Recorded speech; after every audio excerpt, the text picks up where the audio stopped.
Lance with Shotgun Performance here. I'm getting ready to head to the Grand, and I had some friends that were at the AIM Grand, brought me back some shells to the shop here. These are all, for the most part, they're all 1250 7.5s, except for the Federal Top Guns. I just wanted those to try. These are basically everybody's premium shell. What I want to do is check shot hardness on these. The shot hardness is really critical to have a good, efficient pattern for the long yardage handicap. Harder the better, and there's quite a bit of variation sometimes in these shells. So essentially what I do is I set the pellet down on this granite plate. We measure the height like that. You can see this oil here. Normally I put oil on, keeps the pellet oriented because none of them are really round, and you want to keep it the right side up, I guess I should say. Then what I do is we put it underneath this steel slug. It's 1 inch high. Drop it on it. We move it back over and measure. It's not super scientific.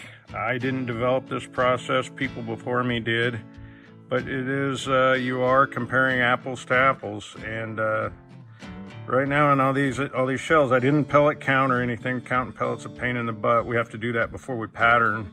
But anyway, right now out of all these, I did about 10 pellets out of each box, a couple shells. So not a huge sample, but good enough for me. The diamond grades were the best shot. The double A's, they were second, and the nitros were comparable to the double A's.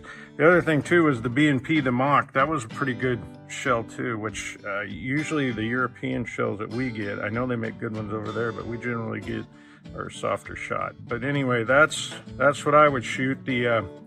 The other thing that was interesting is the Federal High Overall had a lot of 9 and 8 shot pellets. Actually, of the 10 I measured, none of them were bigger than 8. And the gold medal paper, they were all between 7.5 and 7 shot. Granted, like I said, I'm not doing a big sample set or anything. Could have been extreme, but found that odd.